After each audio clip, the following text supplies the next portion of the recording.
"We don't serve your kind here," the waitress snapped, her cold eyes flickering down to James Wilson's prosthetic leg. The 68-year-old retired Army Ranger said nothing, his weathered hands trembling slightly on his walking cane as silence engulfed the small-town diner. Not a single patron spoke up in his defense. Exactly 24 hours later, the thunderous rumble of military-grade SUVs would shake the diner's foundations and mark the beginning of a day this quiet town would never forget. James had lost his left leg to a landmine in Afghanistan in 2008. Before that, he'd spent nearly 3 decades in service, including multiple combat deployments with the elite 75th Ranger Regiment. His military record spoke of extraordinary courage under fire, of men saved and missions accomplished, but those papers were tucked away in a government archive somewhere. Here, in this sleepy mountain town of Riverdale, he was just a limping old man who lived in a trailer. Since his medical discharge, he'd lived alone in a modest trailer on the outskirts of town, surrounded by mountains that reminded him of the Hindu Kush. Every morning, rain or shine, blistering heat or bone-chilling cold, he walked nearly 2 miles to Betty's Diner. Not for food, but for the routine and the small comfort of sitting at his favorite corner booth with a view of the mountains. It was one of the few constants in a life that had been defined by change and loss. During his daily walks, James would collect litter from sidewalks, straighten tipped-over trash cans, and help children who'd fallen off bicycles. He once spent 3 hours in pouring rain, helping an elderly neighbor find her lost cat. He never asked for anything in return, never mentioned his service or his sacrifices. People knew him, or at least they used to. In recent years, as new people moved in and old neighbors passed away, James had become increasingly invisible. Just another old-timer, a relic from another era. That particular morning had started like any other. James woke before dawn, as he had done every day since basic training in 1972.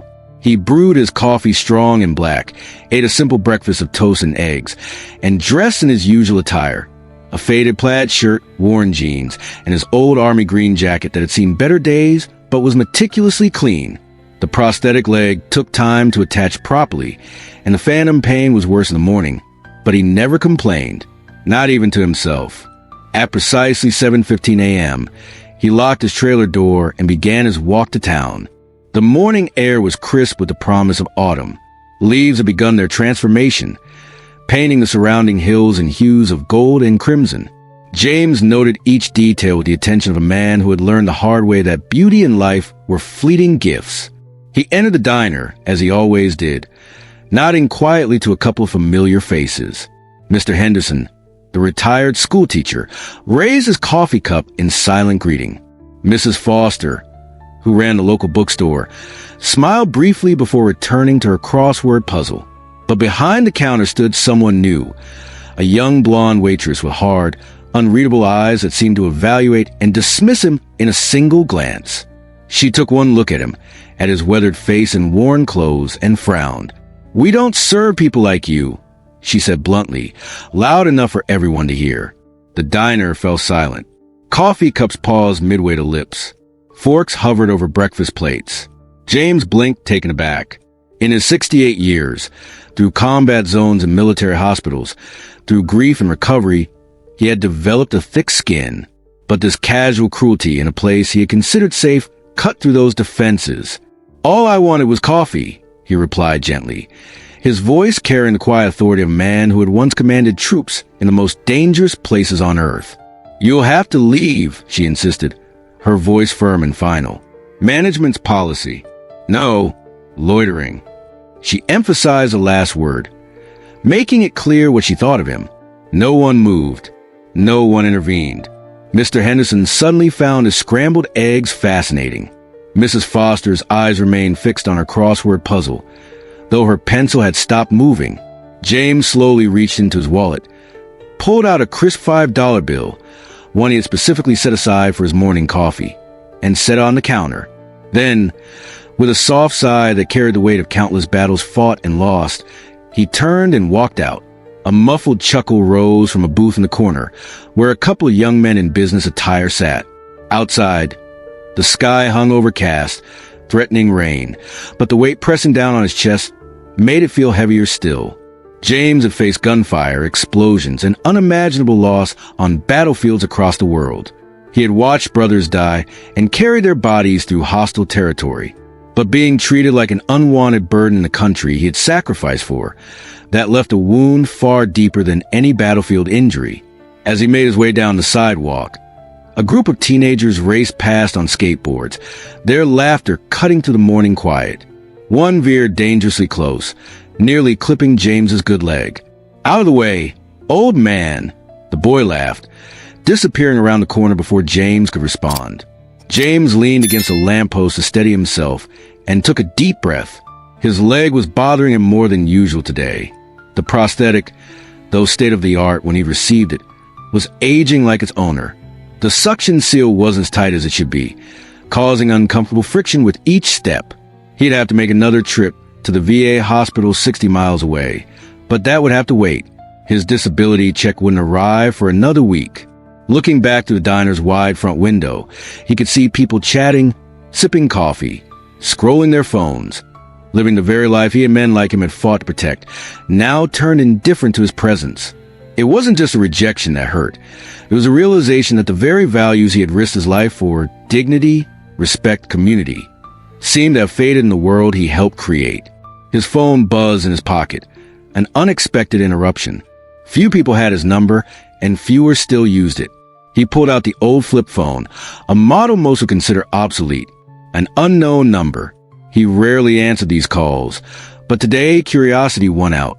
A single message blinked on the screen. Report received. Stand by.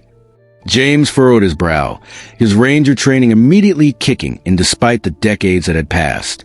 He hadn't reported anything, had he? Was this some automated VA message? Or perhaps a scam targeting veterans?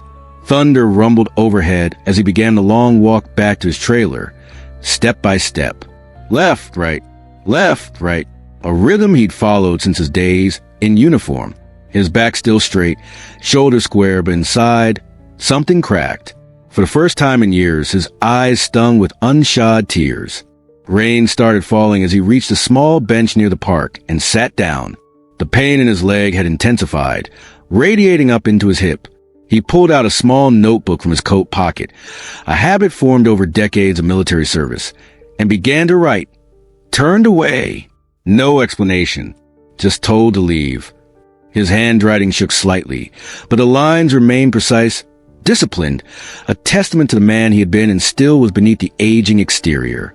As he sat, a young couple passed by, walking quickly to escape the increasing rainfall. The woman whispered something, and the man turned to look at James, then quickly guided her forward, picking up their pace. James caught fragments of their exchange. Shouldn't be out in this weather, and probably homeless. The word stung, but James remained still, his expression unchanged. When had he become invisible? When had his sacrifices become meaningless? When had society decided that the elderly and the wounded were disposable? Back home, the routine remained unchanged. Coat on the hook, hands washed at the kitchen sink, then silence. The trailer was small, but immaculate. Military corners on the bed, dishes clean and organized, everything in its place. Order amid chaos. Another lesson from his military days.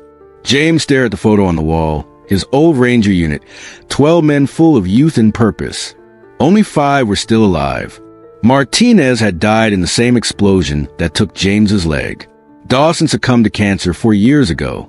Coleman's heart gave out last winter.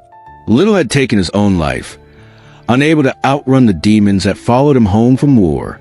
On his table sat an old radio he still used to catch the evening news and a worn leather-bound journal embossed with gold lettering. Rangers lead the way. The journal contained names, dates, coordinates, a personal record of missions official reports never fully captured. He didn't post about what happened online or call a friend.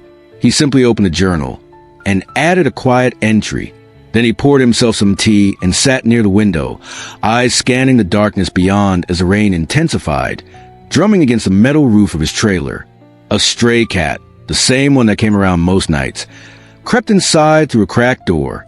A scraggly thing with notched ear and wary eyes that reminded James of soldiers who had seen too much. James patted his leg. "Hey there, Major," he whispered, giving the cat the nickname of his former second-in-command, a man who had saved James's life more than once and who now ran a security firm somewhere on the West Coast. They hadn't spoken in years, but James remembered his birthday every July and sent a card without a return address. The wind howled outside, whistling through the edges of the door like distant voices from his past.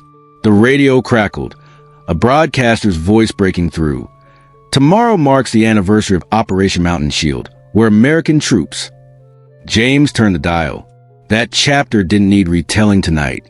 He knew the statistics, the dates, the locations. He knew the names of every man lost under his command, could still see their faces in his dreams. Some nights were harder than others. Tonight threatened to be one of the difficult ones.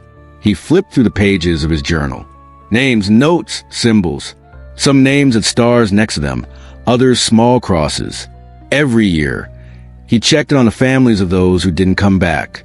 Tomorrow was Mrs. Ramirez's turn. Her husband Miguel had pulled James to safety after the explosion and lost his life doing it. Every year, without fail, James left flowers on Miguel's grave and fixed things around Mrs. Ramirez's house while she slept. A leaky faucet one year, loose shingles the next. He never told her who it was. Some debts could never be repaid, but that didn't mean you stopped trying. Outside, the wind picked up. A black sedan idled across the street, unmoving in the downpour. James saw it through the curtains, but didn't react. You learn to tell which shadows are harmless and which ones aren't. Perhaps it was nothing. Perhaps it was something. Either way, it could wait until morning. "Just you and me tonight, Major," he said to the cat, pulling a blanket over his lap as the rain kept falling, washing away the day but not the memories. Never the memories. By sunrise, the clouds had thinned, but the air still felt heavy. At exactly 0615 hours, a black SUV pulled into a gravel parking lot outside Betty's Diner. The engine hummed low before shutting off. Moments later, two more vehicles arrived, each bearing the 75th Ranger Regiment insignia on their windows. Not the official military vehicles, but privately owned cars driven by men who still carried their service with them every day. The vehicle's doors opened in unison. Men stepped out, tall, broad-shouldered, disciplined. Some were young, in their 30s, with the hard physiques of active operators. Others were older, with gray in their beards and lines around their eyes that spoke of years in harsh sunlight and harsher circumstances. Their presence alone changed the atmosphere of the sleepy morning. No smiles, no greetings, just quiet, unshakable focus that came from men accustomed to high-stakes missions. At the front was Kevin Mitchell. Captain Mitchell to those who knew him during the war, now CEO of a respected private security firm, and, more importantly, once the man who led James Wilson's unit through some of the worst fighting in Afghanistan. He wore no uniform now, just dark jeans and a black jacket, but his bearing was unmistakably military. They entered the diner with steady steps, not marching, but moving with the coordinated precision of men used to working as a unit. Conversations froze. Forks paused midair. The blonde waitress who had served the insult the day before went pale, the blood draining from her face as she recognized something in these men's eyes. Something that spoke of danger control but not eliminated. Captain Mitchell walked directly to James's usual table, the corner booth with a mountain view. He set down a worn photograph, one showing the 75th Ranger Regiment shoulder to shoulder in uniform. James standing in the center, younger but with the same steady eyes, and gently placed a silver star medal beside it. The medal gleamed in the morning light, its significance unmistakable to anyone who knew what it represented. "This man," he said, voice strong, eyes steady, addressing the entire diner but looking directly at the waitress, "stood between us and death more times than I can count. He led 12 night missions into enemy territory to rescue captured allies. He carried Private Reynolds 3 miles on his back after an ambush. When his vehicle hit that IED, he pulled 2 men from the burning wreckage before going back for a third." Mitchell paused, letting the words sink in. "He came in here yesterday for coffee. You turned him away." The waitress stuttered, her mouth struggling for words. I didn't know who he was. I didn't mean..." "Now you know," Mitchell replied, his tone final. No yelling, no grand theatrics, just truth that settled like a weight in the room. Now everybody knows. The Rangers distributed themselves throughout the diner, taking seats at various tables. They ordered a full breakfast, pancakes, bacon, eggs, the works. When it came time to pay, they pulled out a thick envelope. Inside was every dollar James had ever tipped his diner over the past 5 years, carefully tracked by someone who clearly never forgot a debt. He's been coming here every morning, Mitchell explained to the stunned manager who had emerged from the back office, leaving $1 tip each time, even though he lives on a fixed income. That's $1,825. Give or take. We thought you should have it back since his business apparently isn't welcome anymore. One by one, patrons began to stand. A man near the window, a longtime resident who owned the hardware store, cleared his throat. Last winter, he said, voice heavy with shame, James brought blankets to my apartment building during that power outage, checked on each resident, made sure everyone had what they needed, never said a word about it afterward. A woman added, her coffee forgotten, my son's tire blew out near the highway. James changed it in the pouring rain, then walked away before we could even thank him.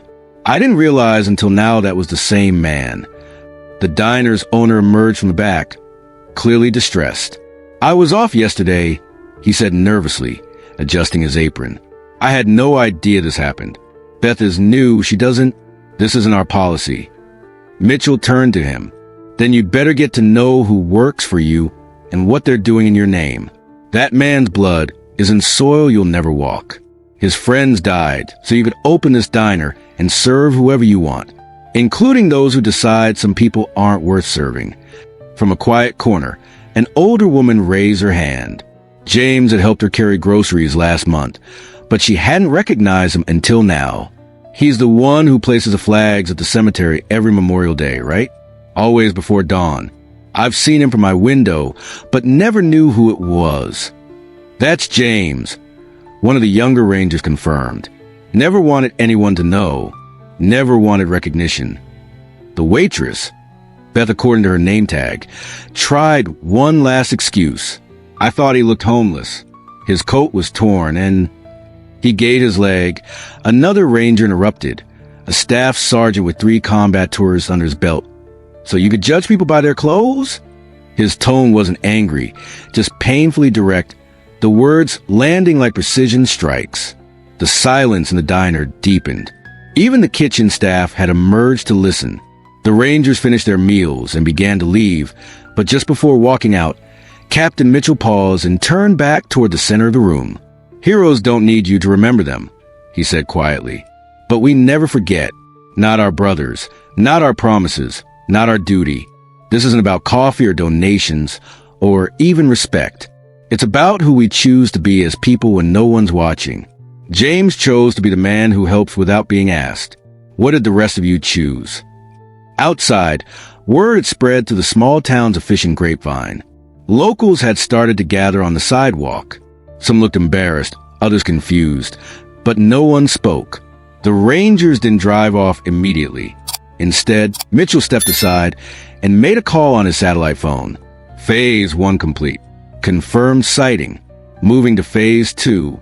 One of the younger Rangers, barely 30 with the intense focus of a man who had found his purpose early, leaned over. Sir, you think he'll accept it? After everything? Mitchell allowed himself a small smile, the first one all morning. It's not charity, he said. It's back pay, and it's not optional. You know how the old man is about mission parameters. Back inside, Beth returned to clean up the table. Her hands shook. Beneath one of the empty plates, she found a black business card with gold print. When you're ready to understand what service really means, give us a call. On the back was a phone number and 3 words. No judgment. Promise. The owner quietly removed the help wanted sign from the front window. In its place, he put a small handwritten notice. Veterans eat free on Mondays. As the trucks prepared to leave, one Ranger, a quiet man with a scar running along his jawline, jumped out and walked back into the diner. He stepped up to the counter and faced Beth directly. Next time, he said calmly, ask who you're talking to before you decide they're not worth your time. We all look like someone else's stereotype from a distance. That afternoon, James sat in his trailer, the journal open in his lap. The rain had stopped, and sunlight filtered through the thin curtains, casting patterns on the worn carpet. The cat, Major, was purring softly beside him, a content rumble that provided its own kind of therapy. Outside, the low rumble of engines returned. 3 vehicles pulled up, the same black SUV, and 2 trucks that had visited the diner. The men didn't knock. They just stood outside, waiting with the patience of soldiers who had learned that some moments couldn't be rushed. James rose, the journal still in hand, and opened the door. Captain Mitchell stepped forward. No salute, no introduction, just a quiet embrace between brothers in arms. They had spoken of death and fear and impossible choices in mountains far away from here. Words were secondary now. "We've got a situation, James," Mitchell said when they finally separated, "and we need your expertise." James looked over Mitchell's shoulder at the team behind him. Young men, alert, still learning the ropes but with a foundation of excellence that defined the Rangers. Then he looked down at his journal, at all the names and places and memories. "Mission parameters?" he asked, his voice stronger than it had been in years. Mitchell gave a nod. "Train, rebuild, remind. We've got a new veteran rehabilitation center opening 50 miles south. Need someone who understands both sides of the transition. Someone who can talk to the doctors and the soldiers. Someone who's been through it." A pause and a slow, unmistakable smile spread across James's face. He stepped forward without another word, closing the door behind him without a backward glance. He had learned long ago that you don't dwell on yesterday's battle when tomorrow's needs planning. As he walked toward the vehicles, his steps seemed lighter, his shoulders straighter. The neighbors who had avoided his gaze now watched in quiet reverence as the old warrior rejoined his pack. Some veterans never asked to be remembered, but we remember anyway. Some sacrifices aren't written in history books, but they're etched in the freedom we enjoy daily. If you know a veteran, don't just thank them, respect them. And if you've witnessed disrespect toward those who served, we'd like to hear your thoughts in the comments below. Respect isn't just given in words, but shown in actions every single day.